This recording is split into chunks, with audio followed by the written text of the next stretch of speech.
Hey everyone, how the Bible is made and how you should read it. Prescriptive book. This is part 2 of this book. The first part is how the Bible is made.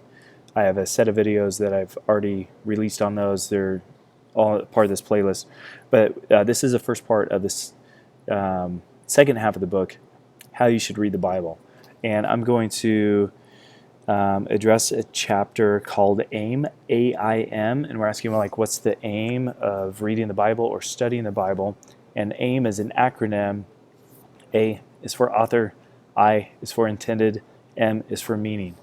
We approach Scripture by asking the question, what did the author intend to mean when he wrote the certain passage or book that we read? The author's intended meaning. That's a question we got to be thinking through as we read the Bible. Not everyone asks this question of themselves when they read the Scripture. And I've seen it 1,000 times. Someone will be reading Scripture in a small group of people, and then they pause when they're done and they ask, so what does this mean to you? That's the worst question you can ask when reading Scripture. It doesn't matter what it means to you. The meaning is already it's already defined for us. It's our job to discover the meaning. It's not our job to define or give value to what we think the Scripture should mean. And this is what gets a lot of people in trouble. Historically, this has got the church in trouble because they're trying to give meaning to Scripture that the author didn't intend for it to mean. So an illustration, like, have you ever been in a car with someone and you're giving them directions? They don't know where they're going, but you're giving them directions, and you say, stay straight on this road for the next 3 miles. But there's a little bend and turn in the road. It's the same road, but it bends, and they act like they're going straight, and they almost run to the curb, and they're like, oh, you told me to stay straight, go straight on this road. And it's like, okay, not literally, but you know what I meant. There's a difference between what the person took the meaning as and what you really meant when you said the words, go straight on this road for the next 3 miles.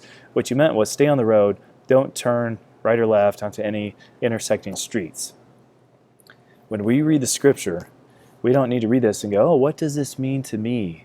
No, we need to ask, what does it mean to the author? In my prior video, I explained this 2-part collaboration on the Scriptures that God works through people to write. So, like, who's the author? Is it God, or is it the human writing it down, or both? It's both. So we ask ourselves, like, what did the author write? So the book of Acts, the author is Luke. We want to ask ourselves, what did Luke intend for this to mean when he wrote it? We also want to ask the same question about God. What did God intend for this to mean as he inspired Luke to write the book of Acts? Those are the questions we need to be asking ourselves.